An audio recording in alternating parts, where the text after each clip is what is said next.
I don't think they even understand the FIBA rules, which is like half the No. reason why they're not playing good. Welcome to Her Sports Convo with Ashleigh Wilson. Hey y'all, welcome back. Crazy to see you here again. I hope you had a good week last week. I hope you have a good week this week. This week we have on, the other half of the Jones Bros. Fortunately, CJ could not make it with us this week, but that's fine. CJ had his moment a few months ago at the beginning of the NBA and the NBA Finals, and now it's Jordan's turn. So thank you so much for being up here, Jordan. Thank you. I'm very glad to be here to talk a lot. I like to say CJ is the talkative one of the bunch, but I like to say my sports opinions are much better. So we'll see that today. You get to the point with your opinion. CJ just goes around the block a few times and then finally gets there. Exactly. He will take you all around the bend to get to his story. And I do have my rants, but not nearly as long as he is.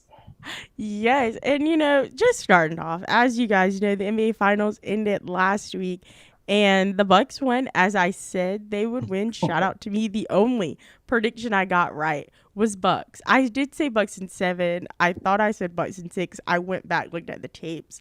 I did say Bucks in 7. So technically, that's probably the closest I've ever been to being right. Because as you guys know, I have a very long history of being wrong on this show and my predictions. But how did you feel about it? Did you feel like the Bucks deserve it? There's a lot of people going around saying it's not real, all this kind of jazz. I mean, you hear that stuff every season when it comes to basketball. Somebody always gets hurt, and then people make excuses. Well, if that person didn't get hurt, then this team wouldn't be in the finals and they would have lost to this team. I mean, you can point back. I mean, the last 6 years, I can list a player from a team that was a superstar that got hurt and kept their team from winning the championship. So it happens. It's a part of the game. I know this year was a little bit more weird when it came to the injuries, but I mean, the Bucks, they were a championship contender coming into the season. And yes, you had the Nets, who are this super team, super team with the way they were built, but they lost. I mean, you have injuries happen, and they still couldn't win the game. I mean, yeah, if Kevin Durant's foot was an inch smaller, they probably would have won and been in the finals, but that's not the case. So the Bucks played well. Giannis had a superstar performance in the finals. That's what you expect out of your star. His role player stepped up and they won.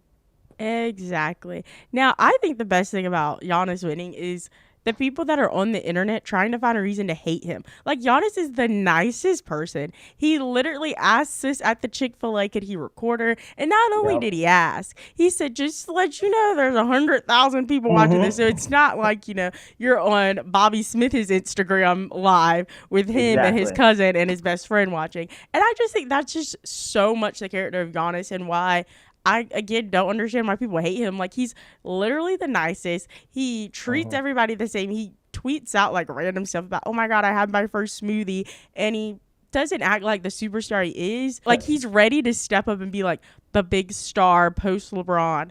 And I'm not saying like he's the best player in the league right now by any means. He's definitely up there. Like, it's Braun, Katie, Giannis, but I mean, the man had 50 points, 17 rebounds, and like 4 blocks and something like that to close out a game. And you just don't see that, especially someone in their first finals. I try and think of comparisons to superstars, and it's hard to find one with Giannis, because he's at a weird time, because you have LeBron James, who's been dominant in the league for years, and you had Steph Curry, who's been a fan favorite for the past 7 years, and then Giannis kind of creeped up in there and became a superstar. And he's in a weird position because we see the rise of Luka Doncic and some of the other basketball players around the league.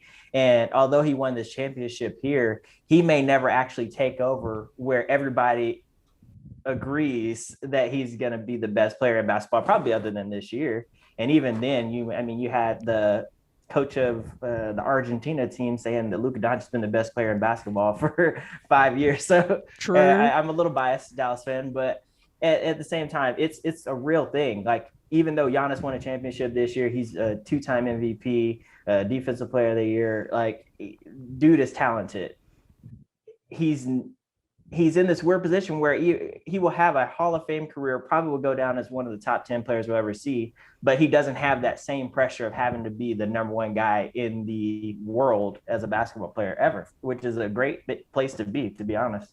I mean, I would not mind that. Like, he's really good, and like people were like on his neck for talking about Chris Middleton and how like he's happy that Chris Middleton is like the closer guy. And I think that has to go back with basketball culture today, and like you can't, the best player on the team specifically can't think that other people on his team are better than him or have skills. And that's where people were like, oh my God, I can't believe he said that. Or even when they were in their like finals press conferences, and not the finals, the Eastern Conference Finals, or whichever one they played the Nets, and they were saying that like KD is like one of the best basketball players in the game, and people were like, you know, like the guys on Inside TNT, they were like, oh my God, that's insane, that's crazy, I can't believe they're talking about that. Like, you have your opinions and you feel like it's fair, like they're confident in their own self to be able to say somebody else is as good as me or maybe even better.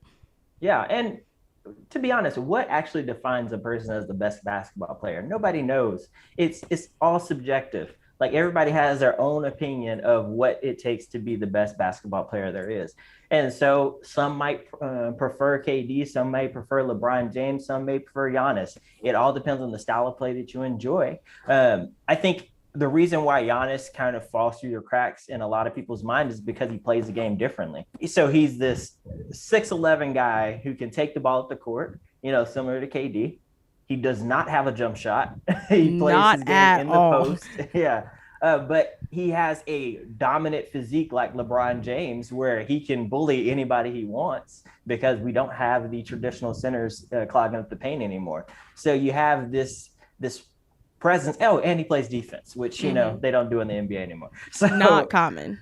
yeah, so he plays the game differently than a lot of his peers, and I think that's what sets him apart. And he doesn't have, I guess, a lot of those sexy traits that some of these other superstars have. Like KD can shoot the ball from anywhere on the court. So can Steph Curry, LeBron James. You know, he's an all-around player. He can pass, he can shoot, he can dribble, he can defend, rebound. Anything you want from him, he can do it. Same with Luka Doncic. Like you have all these guys that can do all these different things.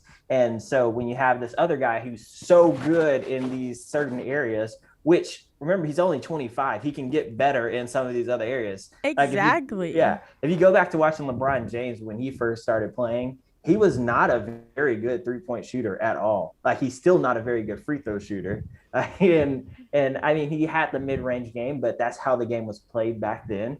But he had to learn a lot of those skills like along the way. Michael Jordan was never a good three-point shooter.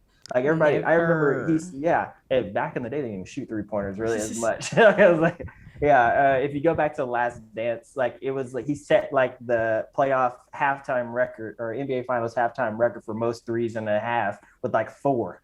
Like, so it wasn't a big thing back then. Yeah, so he just plays the game differently. So I think that falls through the cracks a lot. But you have to respect his game, and he doesn't have to be that guy that makes that tough shot that you need him to make in the fourth quarter. He's doing what he needs to do to win the game. And LeBron James got this criticism early in his career because he would pass the ball to his teammates. He would trust in his teammates to win the game. These guys are paid millions of dollars to be there on the court. If you have a superstar that's talented in these certain areas, you're going to surround him with guys that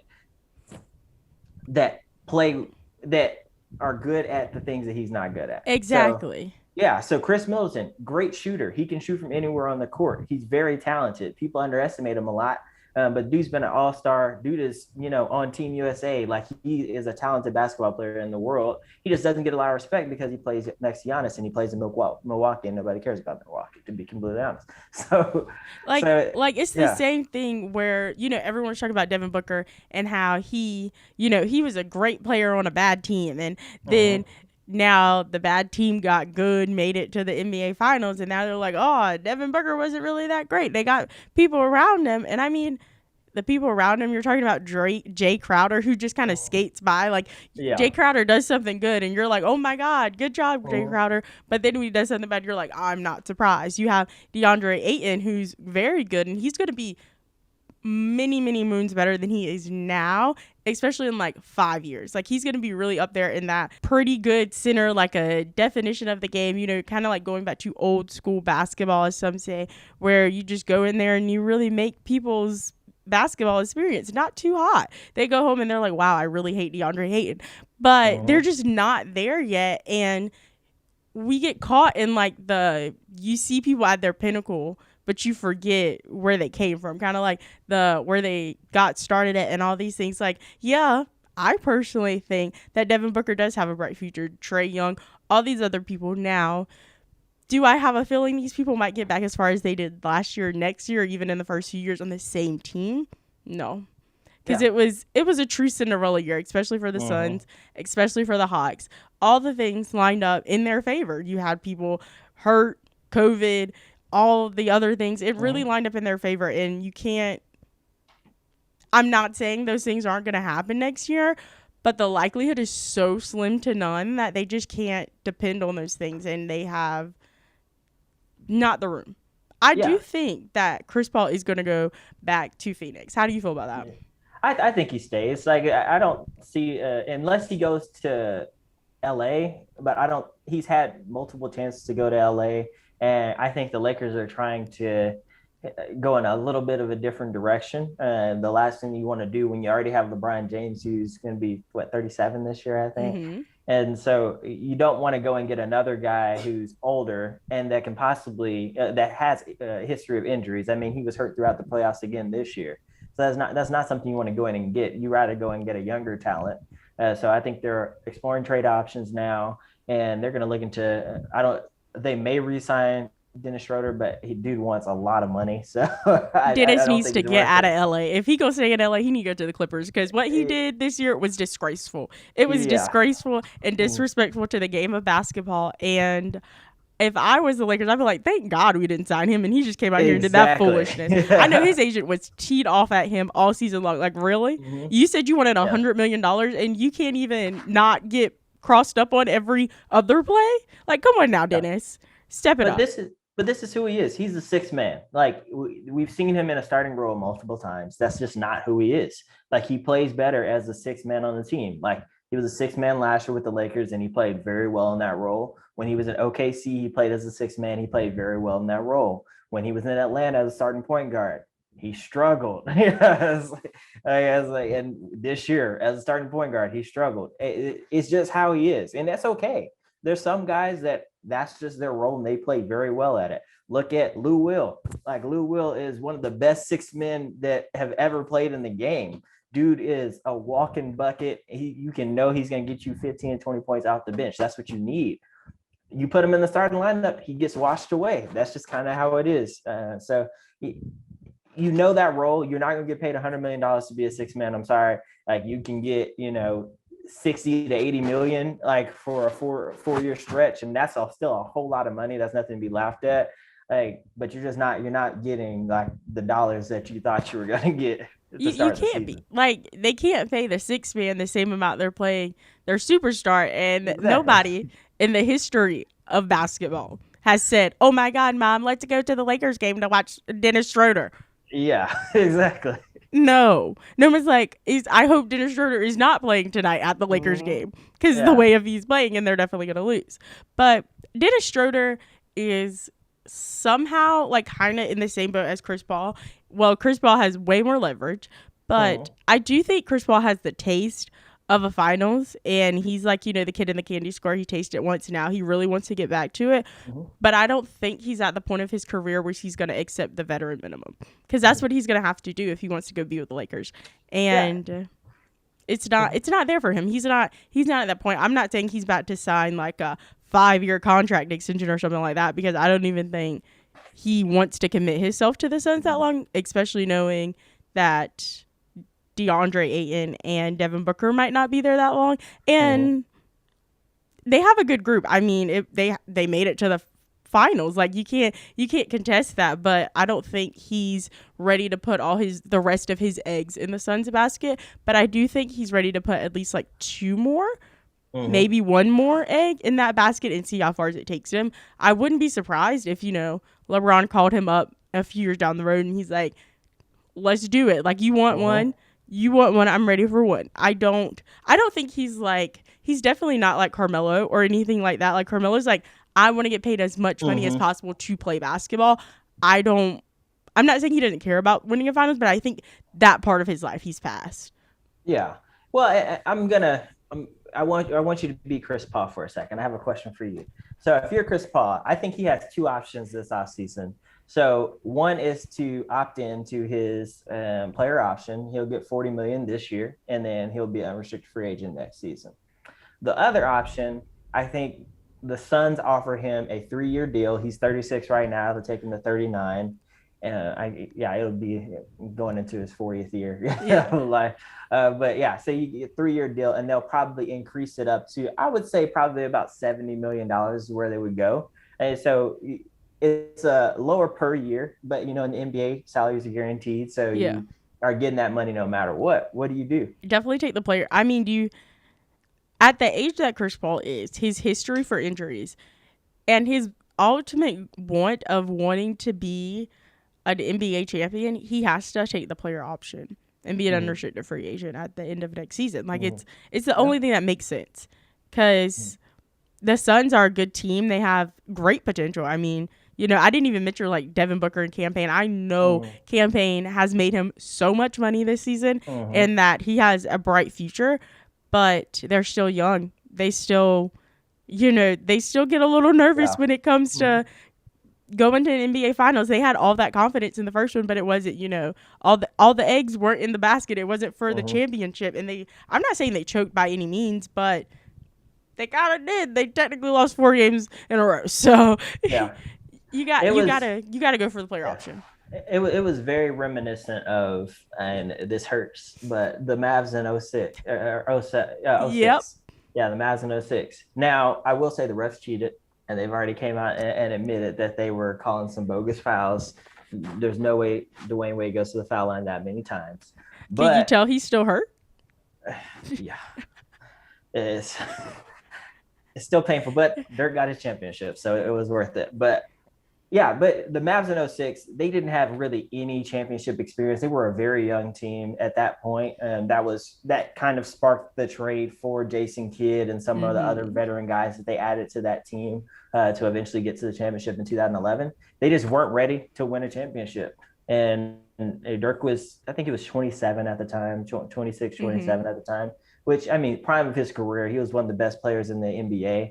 But on the other side, you look at, you had Shaquille O'Neal, who had already won 3 championships. Like, who better than to lead a young star than have somebody who's been there 3 times and knows what it takes to win? So when you have that there in the locker room, that makes a huge difference. That's why we've seen LeBron James win, an NBA championship in 3 different places. Took him a year in Miami. He had to go back to Cleveland to win one. But that experience helped him win the one with Kyrie and them back at Cleveland. Exactly. Yeah, he had that experience to go there and get over the edge there. And even with LA last year, like, this was a weird experience in the bubble.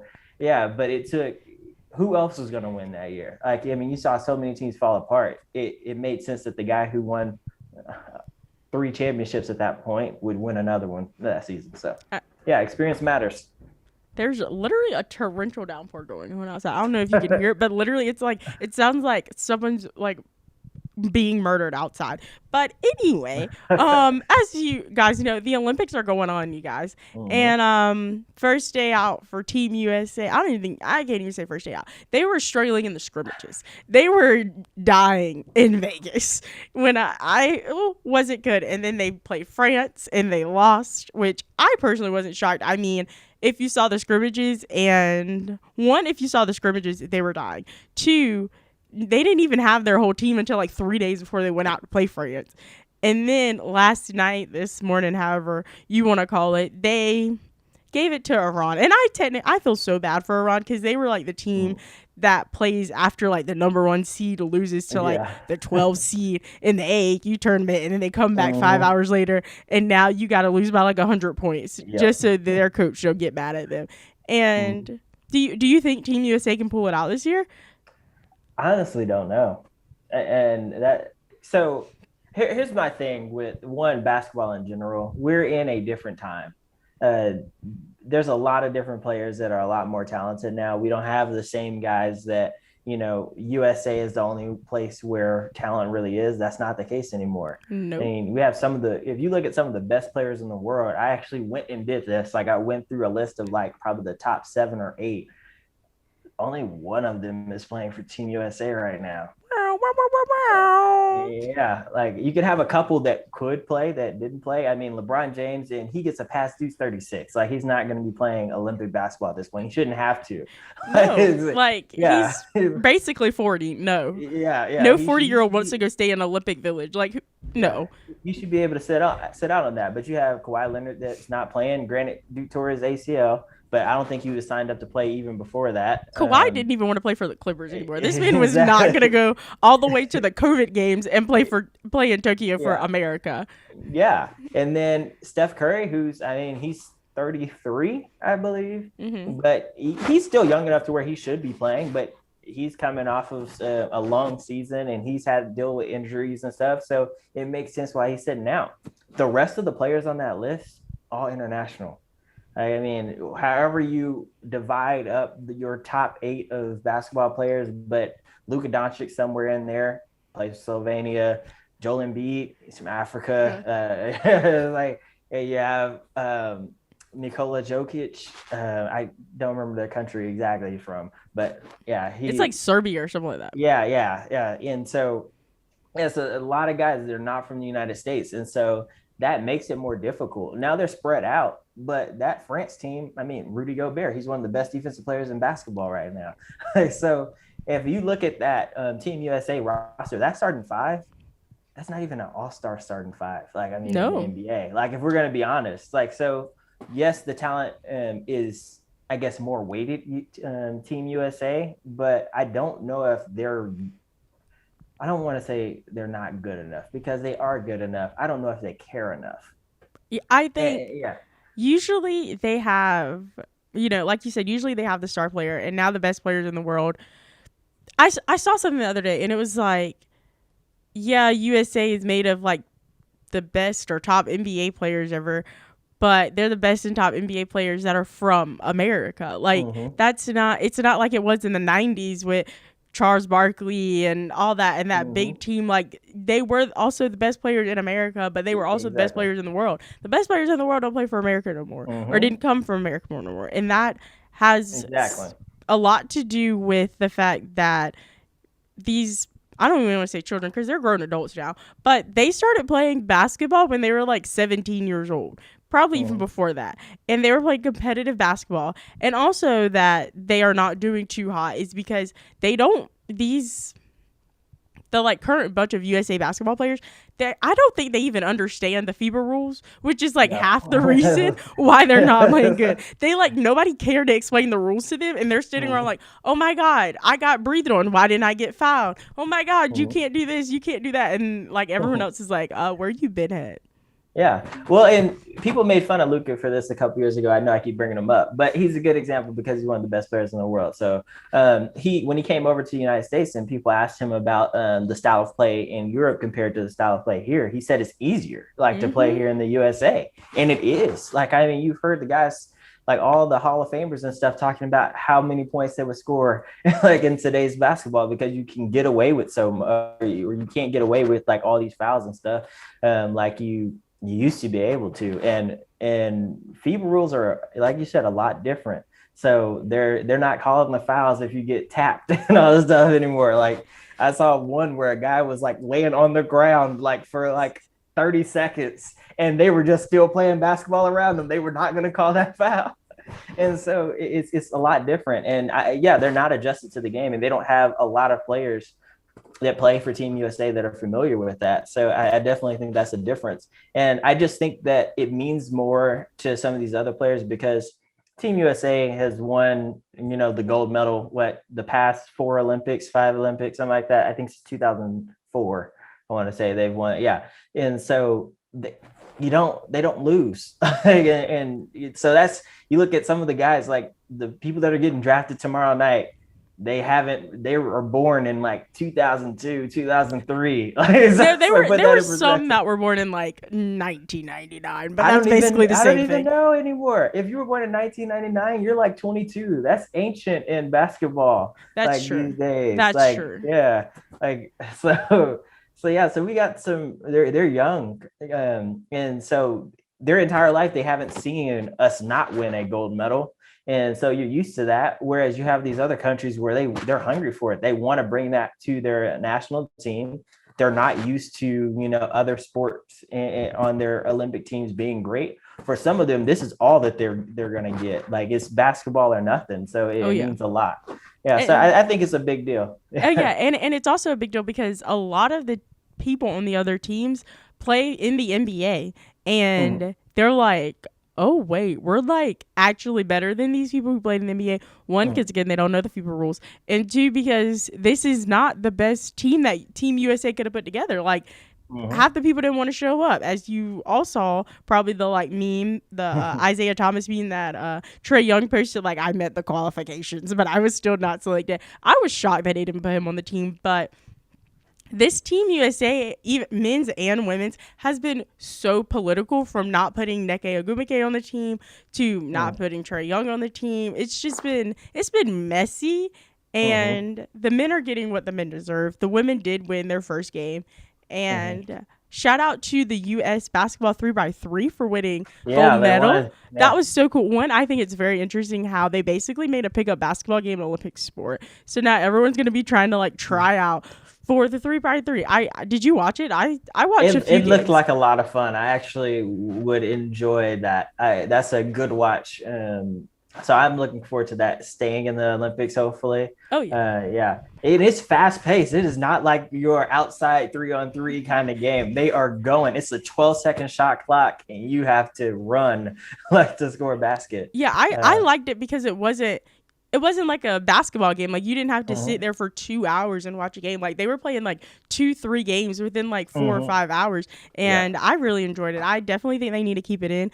I didn't watch any of the men's personally because I didn't know any of I the didn't either, honestly. USA men's on the 3x3 basketball team. I knew every single one of the women. I was like, Yeah, I'm not I in. only I only watched the women because they had Alicia Gray, and she's from the Dallas Wings. So I was watching her play, and so, but I didn't really keep up with. I didn't even know they had, honestly, a men's 3-on-3. So I'm just figuring that out. Yeah, they like talked about it like twice, and then I think they were like, okay, the women might actually win, so let's just stop talking about the men. Exactly. But I'm excited for whatever happens. I don't think they're gonna win. I think that the USA men's basketball team will be lucky to get second place. Yeah. I think they'll be I, really lucky to get second place. yeah, it'll be interesting to see. Like, I'm gonna watch. I'm gonna be tuned in to see what happens. But I mean, I wouldn't be surprised if they don't medal. I wouldn't be surprised if they win gold. So it could go anyway. You have to unleash KD though. KD has to come out and actually want to win. He needs to put up KD's like just 50 there just points to go to out there. Tokyo. KD and James Harden just wanted to take a free trip to Tokyo. They were like, That's what it's looking like. because they barely play. I mean, KD starts and then he sits the rest of the game, and then Mm-hmm. James Harden's just out there like, hey, I'm here for a good time, not a long time. Yep. He, Yeah, they had a lot of rest. They got a lot of rest going on. They got to get ready for. I mean, honestly, we have another what it looks like probably going to be another shortened NBA offseason anyway. So they they're trying to get their rest in, even though they're just going to come back over and play in those, like, all those different tournaments and stuff they do during the summer. That's what they oh spend their yeah, time with. most definitely. And I mean, while we're talking about the Olympics, we cannot not talk about our gal Simone. Did I wake up at 6:30 in the morning to watch the women's gymnastics Mhm. final? Yes, I did. Did it 15 minutes after I wake up. Simone was like, I'm not doing this today, y'all. Yep. Was I upset? Yes. But was I proud of her? Yes. Because, like, people forget that in gymnastics, like, they could genuinely die if they Yeah. don't Very if dangerous. they aren't confident in their abilities to complete whatever they're Mhm. doing. And Yeah. that's smarter for not participating if she didn't think she could, do it safely or do it to her full capabilities. And she's out there doing stuff that are like 9 difficulty scales when these other people, not shading Mhm. them, but they're barely getting over 6.5 here, kids. Yep. And she's got to do what she's got to do. She pulled out of the all around, which is going to happen at 6:45 on Thursday morning, which is many hours past this podcast has went live. And I do think she's going to participate in the individuals. I mean, I wouldn't be shocked if she doesn't, but I think that she will, because this is definitely going to be her last Olympics. Yeah, I guess my thing is I don't get how so many people just don't care about mental health, like, or don't think that it's legitimate. I got like a virus. Now, COVID? My body, no, not COVID. You got to be careful with that word nowadays. I got checked. I wasn't, but and really what happened is I had been traveling a lot and just going constantly. And so my body broke down. And so I got sick. And there were a lot of warning signs that I need to cool it down, but I knew I had to press through for a couple of things that I need to do.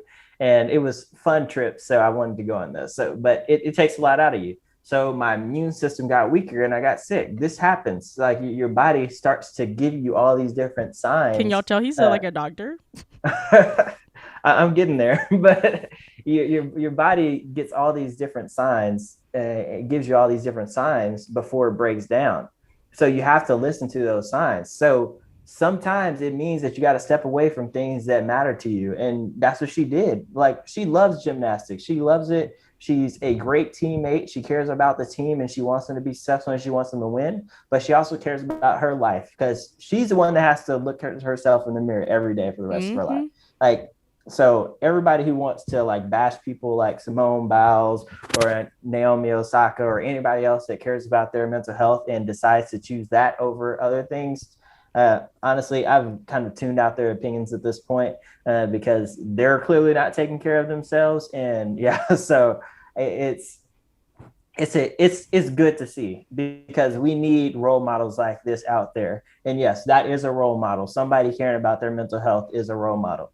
And to be honest, this whole culture of us working 60-hour work weeks and also never taking vacations expired last year, people. Yeah, like that needs to be gone. Like, life is fleeting. Like I always say, you only get, like, the average person lives about 65 to 75 years. That's not a long time.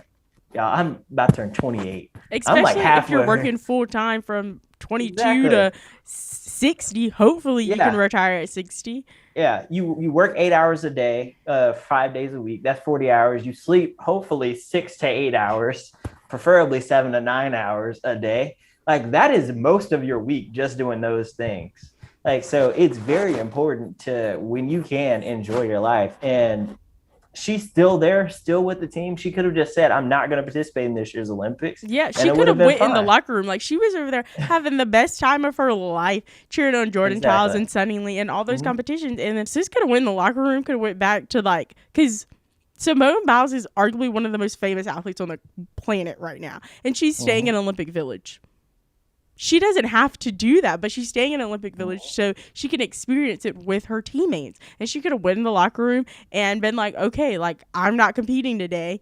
I can go back to my bed and, like, sleep and calm down or whatever. No, she put on her sweatsuit and she was cheering as hard as possible for her teammates. She was running them their chalk. She was just doing all the things you expect a teammate to do. And I think in both ways, her showing her mental health as well as just being a great teammate is something that people need to look up to, because especially when it comes to the Olympics, you hear all these stories about these kids who skipped prom and who didn't go on any family vacations and all this kind of stuff so they could accomplish their Olympic dream, which is great. If that's what you want to do to accomplish your Olympic dream or any dream you have, do it. But don't be mad when it comes back and you're looking back in your life and you're like, I wish I did this or I wish I did that. I'm assuming she didn't feel that way because she had the 100% decision.